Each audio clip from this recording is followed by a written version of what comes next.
People wake up on a normal day and suddenly something happens that changes their lives completely.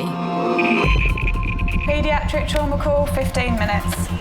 A lot of really bad things happen to really good people, but you never think it's going to happen to you. Stabbed 5 times, including chest, and he's got an arterial bleed from his leg. High-speed RTC moped into a wall.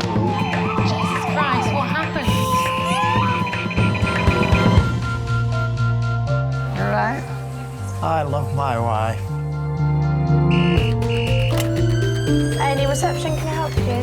Yeah, 24 hours, 7 days a week. I love that question. What's your opening hours? St George's, London, one of the busiest and most advanced A&E departments in the world. Complete baloney amputation of her leg. I can't breathe. He looks frail, doesn't he? He looks like somebody who's going to break. I think it's going to be one of those days. A place where life... Darling, what's for dinner? love... It's still as beautiful as ever. We have a boy. and loss Don't make me cry. unfold every single day. And they said there's nothing they can do. All the patients you're about to see were treated in just one 24-hour period. You don't know how lucky I am to be talking to you right now.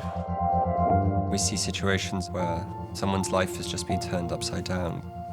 People always try and remember what the last conversation was, or the last words that that person said to them.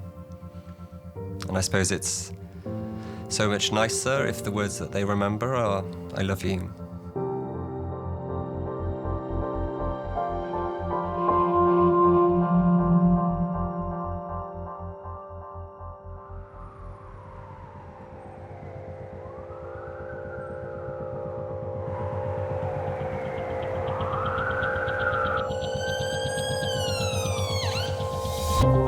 So we're not going straight to CT, we're going to do it here. Okay. Okay, we're not going straight to CT, we're going to run it in 5. Right, I'm going to leave you to this. George's. It's the start of the first shift, and the resus area of St George's A&E is already full. And put a code red out, PEDS code red. I'm in charge, but I am extremely busy, so if there's anything that you can do... Sometimes to choose between some of these patients who needs to be seen first is really, really difficult. But when you're talking about a life and death situation, it has to be done quickly. That's what my job is. Motorcycle driver hit by van, pelvic, spinal, neck, back and groin pain. Mm-hmm. Okay, that's cool. 10 minutes for that one. So if we You've got 30 minutes for the PEDS one. Yeah. Emergency care nurse Sally has worked in A&E for 3 years. I love not knowing what's going to happen, not knowing what my day is going to be. No, this one is not anything to do with it, but that is the rear view passenger. Could I get a job for more money, for less hours? Absolutely. Do I want to do that? No. The thicker ones, 22F. As well as coordinating resus, today Sally's also looking after 2 student nurses. Yeah, don't let the buzzing and all of this overwhelm you. I love having students. I love to break things down that are quite complicated, that took me years to understand, to really simplify them and to watch the light bulb go on. It's one of the best things about the job. You probably are going to see traumas and cardiac arrests, but there's such a strong team of support that it'll be a really good place to do it. Everybody on your team needs to be leaded and ready. I remember working in A&E as a student nurse, and I remember saying it's like Beirut. It's like a war zone, and it was terrifying. Complaint of pain, C1, possibly in C7 in his neck. He's at 3 millimeters. I hope I never forget that, because I think that's a really important part of being a qualified nurse, is teaching them how to cope.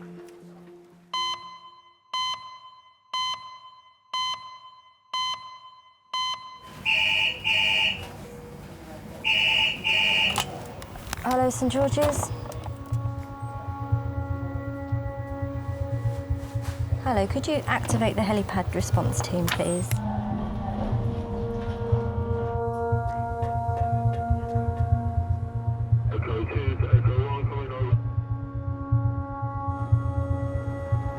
27-year-old tree surgeon is being airlifted to St George's after falling 40 feet from a tree.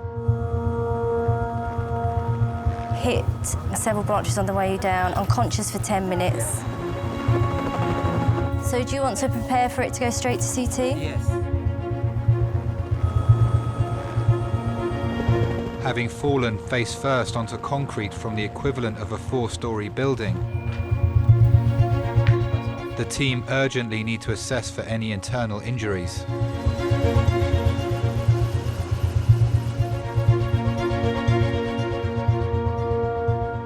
Certain things trigger a major trauma call. 20 feet triggers a major trauma call. 40 is a long way. Every injury I can imagine that could kill you, you could get from falling 40 foot.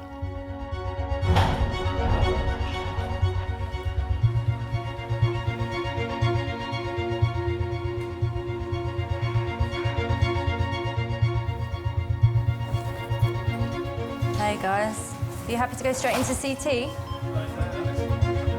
I received a text message from my dad.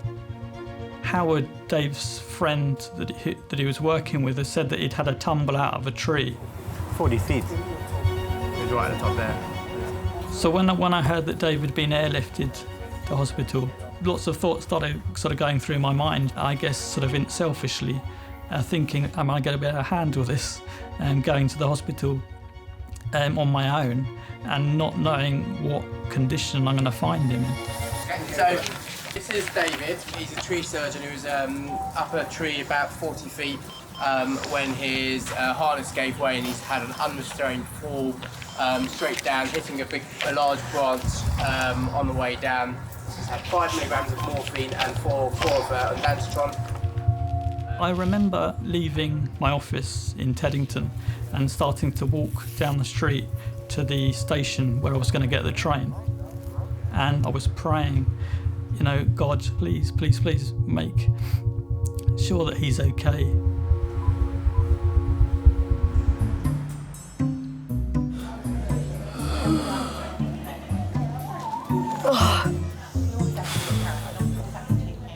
No, don't. Please don't. I need a cup of tea and a cherry cake. I need the rest of my pizza. I need peace and quiet. I think we're in a queue now. So I'm going to be late for school. You're already late for school, mate. Yeah. You think you'll let me put the needle in your hand? What needle? Didn't you know? You're gonna get a needle in your hand. They need to take some blood. Uh-oh.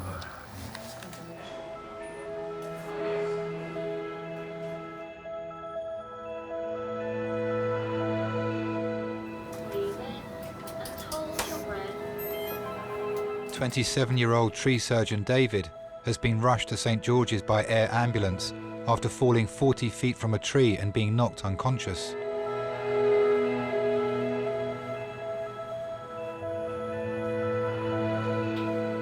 When he was born, I was 11. He was adventurous and outgoing even when he was young, when he was small. He landed on his chest, this guy. So he may have actually got some contusions just from that.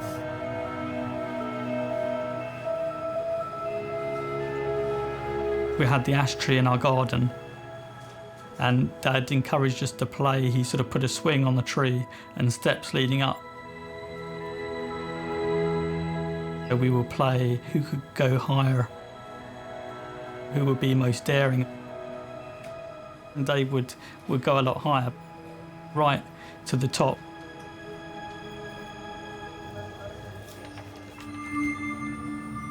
Whilst doctors await the results of David's CT scan, they need to carry out further tests.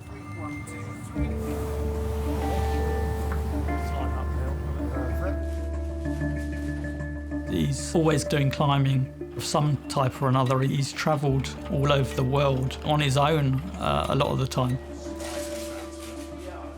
He likes to live on the edge. He doesn't let his fears control him. Because you're a bit cold on the outside, it's a bit difficult to take blood from down there, so I'll just do it from up here. We needed to pop another little drip in, so we've done that as well. I'm here in the morning. In major trauma, one of the most important things is temperature. If you get colder after a major trauma, it can affect your clotting, sort of 24, 48 hours later. If you've got a prolonged clotting, you're more at risk when you go to theatre, you're more at risk with wounds, head injuries, everything. Can you follow my finger? In A&E resus. We're just looking to see what the damage is. He's had a CT. The doctors are with him at the moment, and as yet we're still running our tests. But I think he'd be quite pleased that his girlfriend's on her way.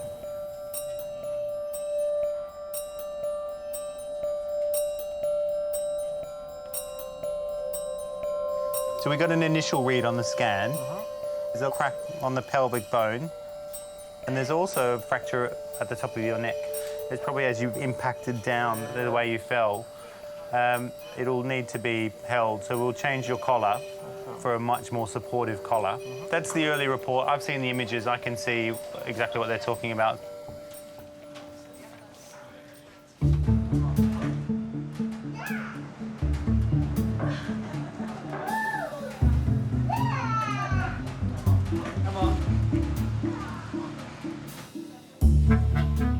Bethany? Bethany? Yeah? I know you're going to get irritated, but please, may I have some more? What, you, Oliver? Yeah. Oh, glorious. Mm.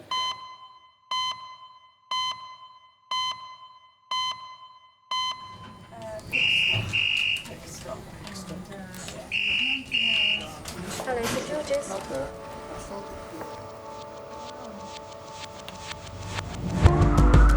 A 92-year-old woman is being taken to St George's after being found by her carers with slurred speech and a shaking hand. There's two come in. There's two new patients come in, so... Who do you want to go out for this? Go out where? We've got no beds. Ah. The specialist stroke team have been called to resus to examine her. Nowhere at the moment because I haven't got a bed for them. It is always go, go, go in A&E, but around that person's bedside, they don't necessarily have to know that. They don't necessarily have to know the chaos that's going on. Is it a stroke call? Yeah, no, guys, in here. Sorry, in here. This is Daddy. Sometime between 7:30 and 10:30, she's developed a right-sided weakness and, according to daughter, slurred speech. And she's got dementia in the past. Dementia. She lives at home alone. Yeah. How much can she normally do herself? She's normally quite independent. She can chat away, she can drink using both hands.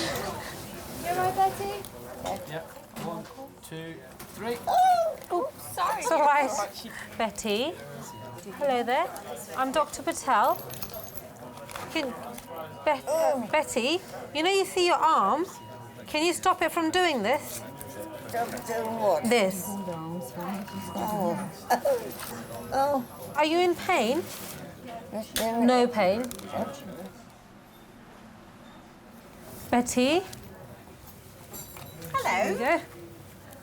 Do you recognise this lady here? Mum. It's your daughter? Hello. All right, darling. You've got a shaky hand, haven't you? That one's absolutely perfect, but this one has got a bit of a wobble on, hasn't it? Oh, dear. Yes, you'll be all right. You'll be all right. I am an only child, which I've never really inquired about.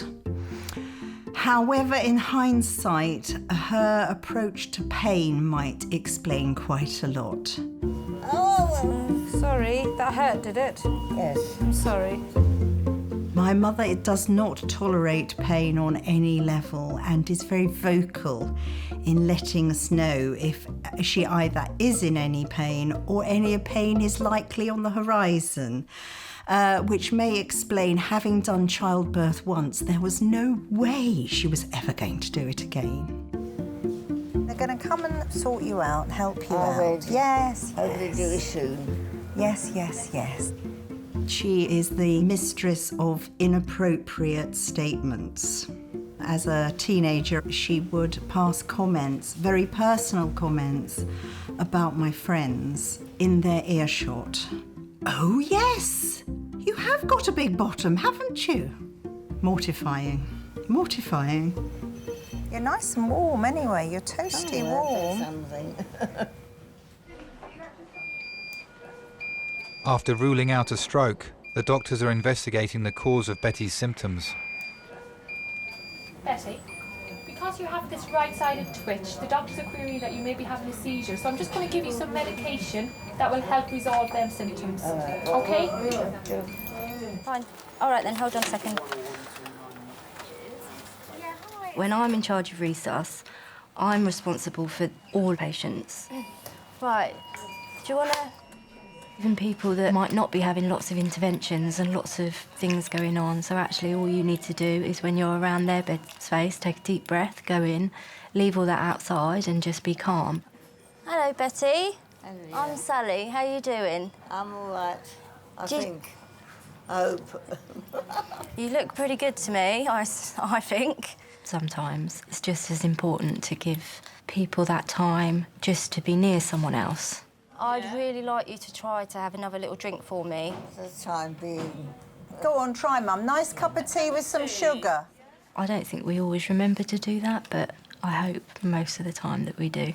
Is it all right if we just have a good look at you? Not too much of a look, but have a look. Not too much of a look. My name's Anna, I'm a student. Now, she's a student, so don't scream. We don't want to put her off forever, do we? I won't whistle under her breath or Yeah, anything like just go, and keep it to yourself, because otherwise you will frighten her.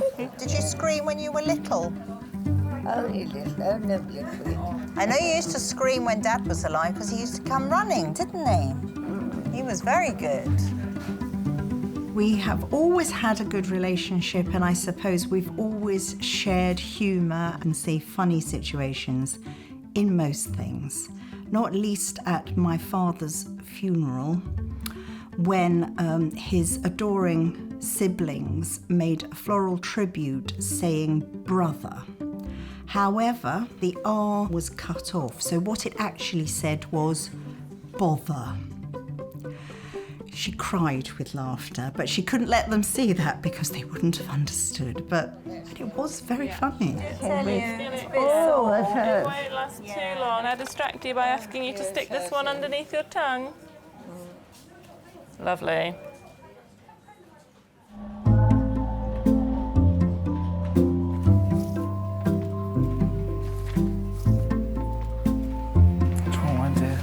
Oh, thanks, darlings. Bethany and I decided to make you dinner of mashed potato with sausages standing up in it with tomato sauce. You actually did it before and you called it the Millennium Dome, didn't you, or whatever it was? Yes, but this would have been your hand this time. Oh, right, OK. 51-year-old minicab driver Mark has come to A&E with his partner Jane and stepdaughter Bethany. He's lacerated his finger, picking up some broken glass from the road. Yes. I had to move the Bethany car. said it does look a little bit like a murder scene because you tried to wipe the blood off the door, so it's all smeared. Mark and I met almost 10 years ago via a mutual friend, and we've been together ever since, from our first date, which was my first date. I'd never been asked out on an actual date before. Mark came with flowers and you'd had the car valeted and stuff like that. And then we went to dinner. He was just a perfect gentleman. How are you feeling? Yeah, a lot better, yeah. Really? You felt really, really off. She said your body. I haven't touched him for a while. I just have a little touch. I feel all right now. Oh, it's nice. I'm going up there. That's nice and warm. I'd been on my own, just me and Bethany, for about, must have been 13 years, 12 or 13 years. Actually, they're playing Brixton, I think. I think they're playing Brixton Academy. Well, go. Go. Bethany, will you go with him, show him the ropes? She wouldn't be into that. She wouldn't like that. She would like it, certainly. Bethany's got tons of trance music. Trance concert. You have to go with your glow sticks. There wasn't a huge connection between them. They were fine together, but that definitely came when her father died. He had nothing to do with Bethany at all. He left just literally after Bethany's first birthday. She made the decision that she wanted to go to the funeral. As she said later, the first time she kind of felt like she got to meet her dad, who's being wheeled past in a coffin. It was quite traumatic for her. But Mark was brilliant. After the funeral, he thought it was important to have a bit of cheer-up time, so he decided to drive us to Littlehampton, where they have a sort of pleasure beach type thing. And he was on this sort of bicycle, and the idea of the bicycle you're on was to pedal as hard as you could to stay upright, otherwise you're upside down. So there was Mark pedalling hell for leather, red as a tomato, upside down. And Bethany said that night, she said, "Oh, he's brilliant." She said, I really love him for doing that. It was a really special thing. Can I porter to resus 1, please? Yeah, so I'm going to move bed 6 into that bay so you can have both peds next to each other, because it just makes more sense. All right, so so don't panic. He's all right. Okay.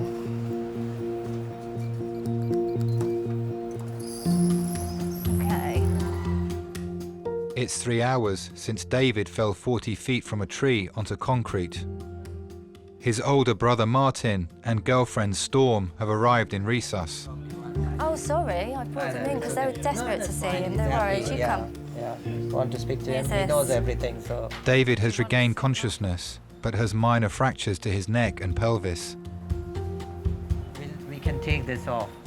I think you've been quite lucky. You've got a little crack here. Yeah. Which probably... We got a bit of a cut as well. Oh, David, do you have any chest pain? No.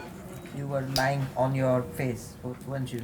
Apparently I was lying on my front. No, concrete. Concrete. You're quite lucky, weren't you? Oh, yes. When I rock climb, when I tree climb, it's the only time I feel awake and alive. Every day your mind wanders and you don't really feel like you're really in the moment and you're not really there. But when you're out there doing it and you're up a tree or you're up a rock somewhere, it's the only thing you're thinking about is how you feel, instead of be thinking about your worries about your future or worries about your past. Is his mum here, did you say? No, she died, but my dad Oh, I'm so might sorry. come.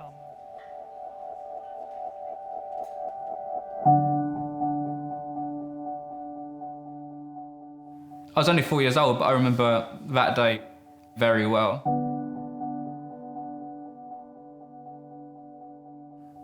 I remember playing in the kitchen with my dad and my brother, and then the front doorbell rang. It must have been horrible for the policeman because I ran up to the door and opened it myself, 4 years old. All I remember is a policeman coming in with his hat by his side, and then everyone was crying. And I had no idea why everyone was crying. I didn't understand the situation. And I was just jumping around, trying to make everyone happy again, trying to make everyone smile, but I just couldn't. My mum was driving back from a fitness club somewhere, and she stopped at the petrol station to get some fuel. And she fueled up her car and then walked around in front of her car, and a drunk driver came in behind, hit her car and ran her over with her own car.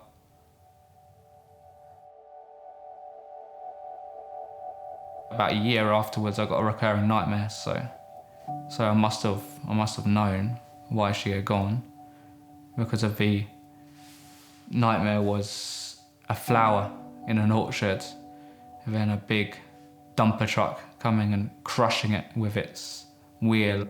The feeling I got every time it happened was so intense and crazy that I just woke up crying.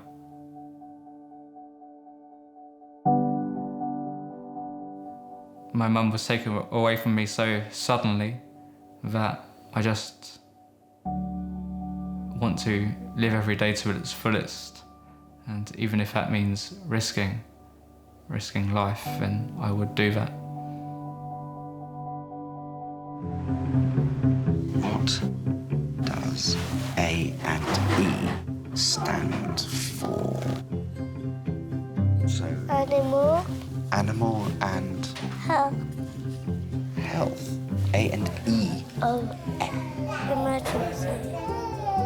That's brilliant. The second word is correct. But I don't see any animals in here, do you? I'm so hungry. It's water. You've had a big breakfast.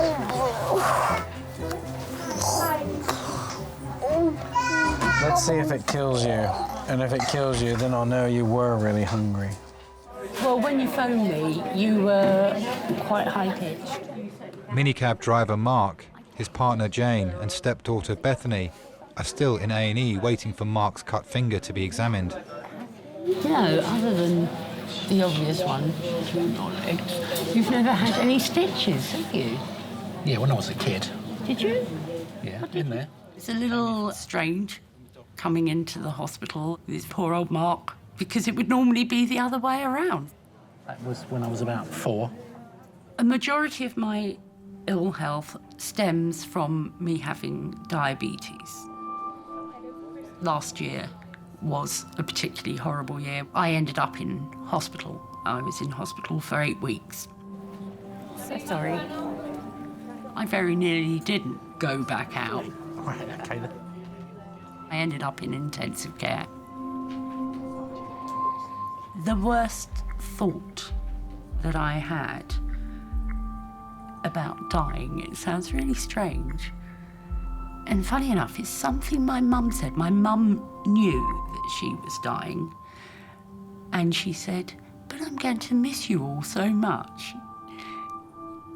Now, of course, you're dead, so there's no, you're not going to be able to actually miss somebody.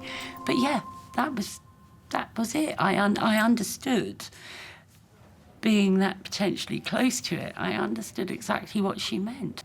It wasn't the fear of any pain of dying or anything like that. It was the fear of having all that taken away from you, the people.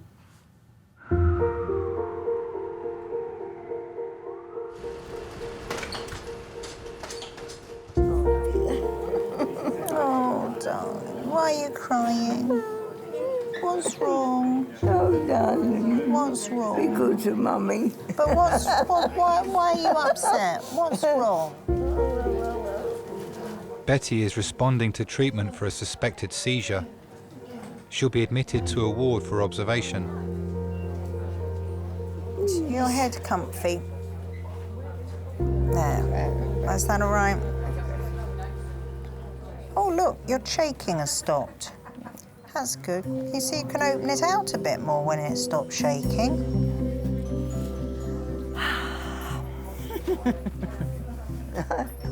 You live to fight another day. You think it's funny? I don't. I only laugh because one minute you're screaming and next minute you're fit as a flea. My father died 15 years ago. So at 78, she put the house on the market on her own and then proceeded to say she'd like me to take her down to Seaford, where she decided she wanted to live. I drove her down to Seaford, and on that first trip, she found a bungalow and bought it. To go to an area where she knew nobody, it showed she had a strength of character I wasn't aware of. I think it was a gin that did it. What do you think? You're going to have a doze. I am very much the carer now, but I do respect that she thinks she cares for me. Should we get you on a more comfy bed? Should we get you on a more comfy bed? Yeah. We'll do that, I think. We do create an independent illusion. I think the hardest thing as you get older is giving that independence away. I think it's the cruelest thing. I like the way you're thinking. She often will say, I was just about to make that cup of tea, but now you're here, you can pop the kettle on. Why would I tell her the truth? Oh, there we go. Thank you very much. Lovely, innit? She can probably dance, who knows? In Betty world, everything is possible.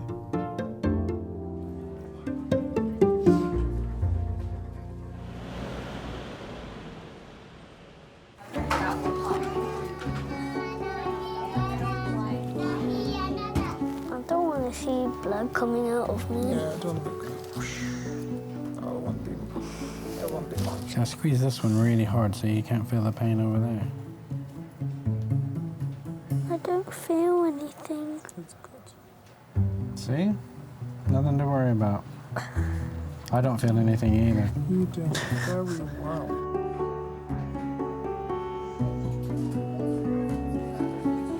Raw onion on the bottom of your feet takes away illness. Is that true? Huh? Raw onion on the bottom of your feet takes away illness. Because all your nerve endings are in your feet. Oh, imagine what your room smells like. It's funny, isn't it? Because when it was only hurting a bit, once in a blue moon, you do the yelling bit, you know, the But when it become so constant, you learn to kind of live with it. So now it's rather than that.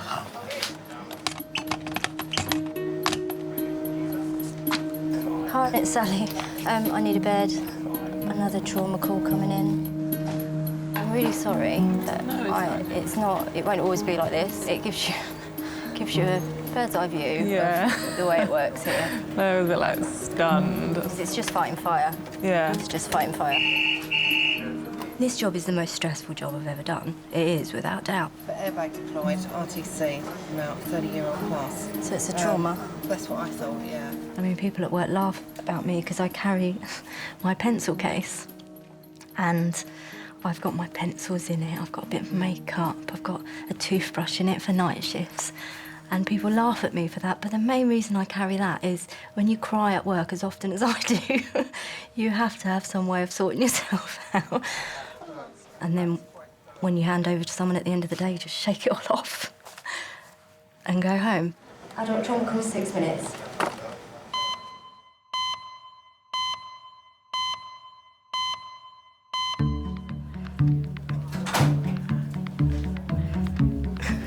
Is it to prevent you banging your head against the wall?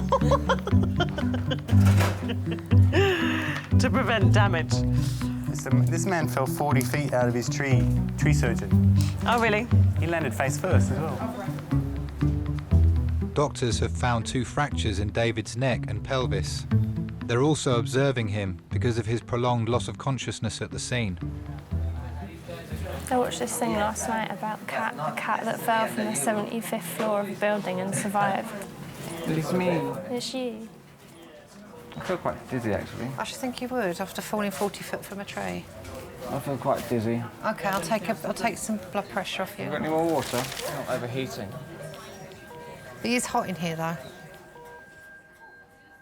I was 4 years old, but my brother and sister, Martin and Nikki, were quite a bit older when my mum died. My sister was in her teens. She became the mother quite naturally, and she still would treat me as a son. My sister doesn't understand why I do what I do and thinks that any type of risk-taking is a terrible thing to do. I just don't want you to be sick. I've had friends who died rock climbing, but yet I still look at my sister's life and think, you could fall down the stairs tomorrow, someone could crash into your car. It's not gonna stop that just because you're not putting yourself out there. And I'd rather be out there living my life than trying to protect myself. My sister is very traditional. She wants to get old, have a family, have a dream job, have a house. That doesn't scare her, but that scares me in a way. David is being admitted to a ward where he'll be closely monitored overnight.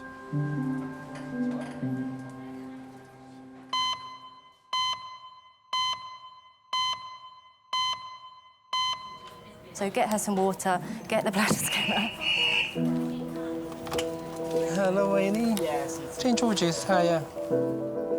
Another adult priority call has come in. A 74-year-old woman is being rushed to hospital by ambulance with severe chest pains. Patient refused to what? She's asked paramedics to bring her to St George's and nowhere else.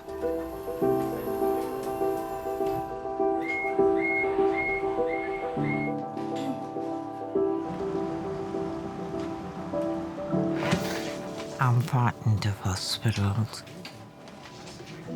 You'll be lucky to get me to any hospital, except St George's. They were so kind to me about a year ago over the allergy I had in my eye. So I said to them, if I can't go to St George's, I'm quite happy to stay at home. Hello, is it Anne? Yeah. Hi Anne, my name's Sophie, I'm one of the doctors. It's nice to meet you. Hi. Pleased to meet you. Okay, so you developed this sudden pain in your chest, and it was a sharp pain. Yeah, it comes and goes. Just sit forward for me. Deep breath.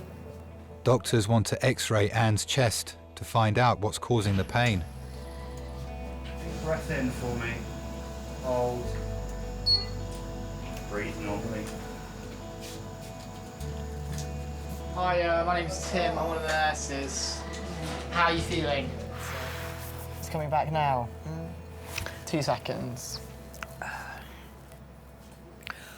Can you be honest with me? Of course I can. If there's anything wrong, tell me. If there's anything wrong? Oh, right, yeah. Tell me. We will keep you informed all the time about everything. Can I tell you what I'm so fussy about being told? The things that were done to you years ago. Yeah, it's a bit different. It was horrendous, and you didn't know anything. My mother was a single mother, and my father, who I've never met or never seen, paid for me to go to boarding school. I was 3, a convent. I never got in trouble with the law, but I was a rebel, you know. This is what I've been told, and I got expelled for that. They put me away in a local asylum. I was in the asylum from the age of 11 till 41. I've had every diagnosis under the sun. They said I had schizophrenia, personality disorder. You know, I've never heard a voice in my life. And they made me like a zombie. I'm gonna turn down the blood pressure cuff a little bit, as in, I don't think it needs to go off every 15 minutes now. We can put it down, because it can hurt a little bit, can't it, when it goes up? It does hurt. Yeah, let me take that off a little bit. Oh, thank you. No problem. People are so kind here. It's a good hospital, St George's. That's where you want to be. That's where you want to be. I hadn't told you that I spent nearly 30 years in a mental hospital. No. Must have been really, really tough. Really tough. I was 11 when I went Really? there. It's a young age to go, isn't it? All my teenage years, never went to school. No. Wow. I've always been scared of male nurses because of what they did to me in the asylum and knocked me about. Sometimes I used to be black and blue. I was very frightened, because I kept on thinking, what will happen to me? What will happen to me? I used to smash all the windows to get out. I just wanted to get my freedom. So what did they say about your finger? I didn't really hear him, really, that much. He said a lot of things really quickly. He was like, oh yeah, that's probably gonna need it. And then I missed that bit.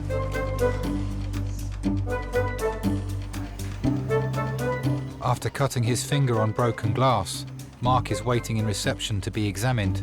Mark. Oh, yep. Okay. Do you want me to come through? No, you're all right. You're all right. Do you want me to come through? Okay. Do you want me to come through? Can do, yeah, if you want to, yeah. Yeah. I'll go through with him. Well, I want to come. Since my illness, I feel my future is so much more positive. I'd love to regain a bit of independence. That would be the nicest thing. I'm really hoping to have huge improvements. I mean, the weight's already going the right way. Do you know how to go through into there? They're just taking my husband. I've lost 14 stone. So very dramatic weight loss. I'm still 16 stone, still got a long way to go, but I'm almost half what I was. Began to sort of feel as if I was going to pass out. Okay. I went very, very cold. I have ambitions. I mean, they're not huge ambitions to a lot of people, but to me, just to get back into the human race. You know, there's been so much of my life where I either haven't had the confidence or the fitness to join in with things. So you opt out of doing a lot of things. So I want to start opting in. Yeah. Hi, is Mark in here? I was just told to find him here. Hello. Sorry, thank you. You all went way too quick for me. Thank you, love.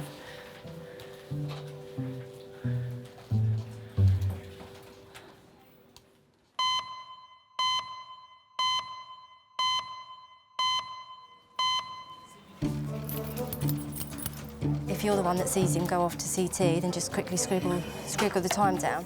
I love having students. I just love them coming in wide-eyed and, you know, innocent, and the first time they see anything, and then you see them go home at the end of the shift and they're just got a bit of a spring in their step. And I remember what that was like, how it's removed a lot of the mystery for them. It's what was done for me, so I hope to do it for them. Right, I'll get that out and we'll give them some pain relief.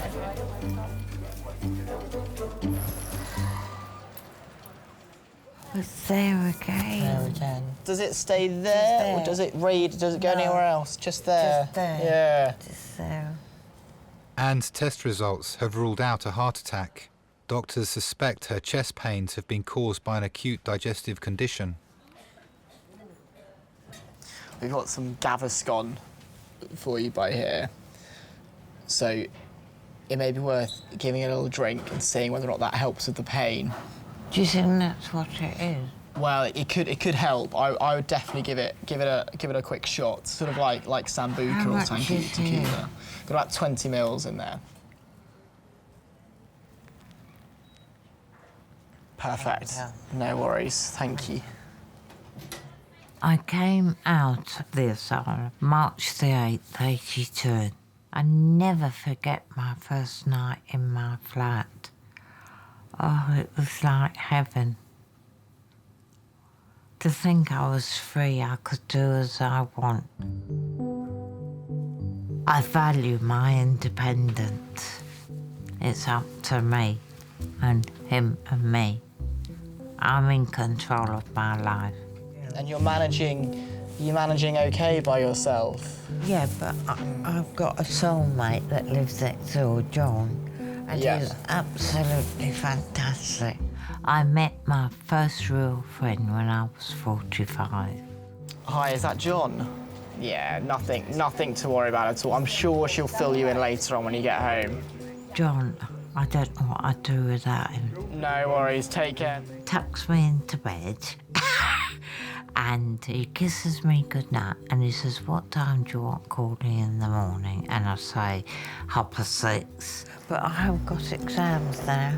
I've got my day skipper's sailing. Yeah. I got that when I was 70. Got my computer. I know what it is to be lonely, but not now. I've got lots of friends everywhere. You're probably more teched up than me. You know, I'm making up for lost time. And I'm very, very happy.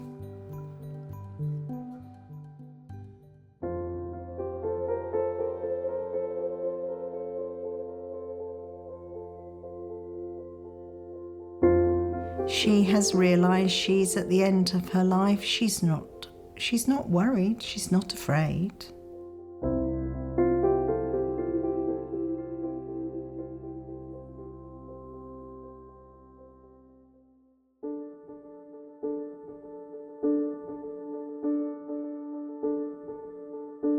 When people tell me how lucky I am and actually think about it, it's actually miraculous that I can fall from that height and be in one piece. I'd rather die tomorrow falling off a rock face than die growing old.